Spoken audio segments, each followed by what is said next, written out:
আমাদের পাড়ার জগাদা কিছুদিন আগে তার মেয়ের সাথে বাড়ির বারান্দায় বসেছিল। তো জগাদার মেয়ের নাম হচ্ছে বুলটি, আর বুলটির একটা বয়ফ্রেন্ড ছিল।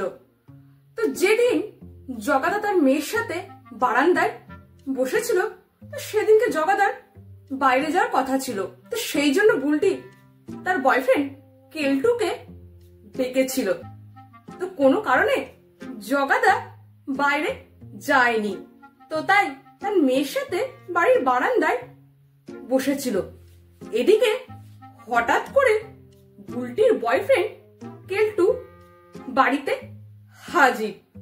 তো হঠাৎ করে কেলটু বুলটির বাবা জগাদাকে দেখে ভয়ে চুপচাপ হয়ে যায়, আর বুলটির মুখটাও শুকিয়ে আমসি হয়ে যায়। তো কি করবে? তবুও বুলটি বুদ্ধি করে তার বয়ফ্রেন্ড কেলটুকে জিজ্ঞাসা করলো, তুমি কি চমচম খায়ের লেখা ড্যাডি ইজ এট হোম বইটা নিতে এসেছো? কেলটু, না, আমি কুমকুম কুমারের লেখা where I should wait for you বইটা নিতে এসেছি। বুলটি, সরি, এই বইটা না আমার কাছে নেই, তবে তুমি কুমার কার্তিকের লেখা আন্ডার দ্য ম্যাঙ্গো ট্রি বইটা দেখতে পারো।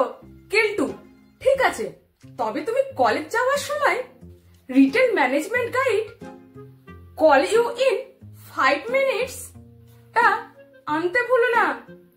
বুলটি, আমি কলেজ যাওয়ার সময় তোমার জন্য অচেতন ভগতের লেখা I won't let you down বইটাও নিয়ে আসবে মনে করে।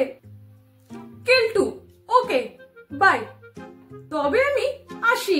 কেলটু চলে যাওয়ার পর জগাদা তার মেয়ে বুলটিকে জিজ্ঞাসা করলো, হ্যাঁ রে, ছেলেটা এতগুলো বই একসাথে পড়তে পারবে তো? বুলটি, হ্যাঁ বাবা, ও প্রচন্ড বুদ্ধিমান, ও সবকটা বই একসাথে পড়ে ফেলতে পারবে। জগাদা, ও তাই নাকি? এতগুলো বই একসাথে পড়ে নিতে পারবে? বুলটি, হ্যাঁ বাবা। এরপর জগাদা তার মেয়ে বুলটিকে বলল, তাহলে বরং প্রেমকান্ত বাক্য বাগীশের লেখা ফাদার্স আর নট স্টুপিড বইটাও পড়তে বলিস। আর হ্যাঁ, বইটা কিন্তু তুইও পড়িস।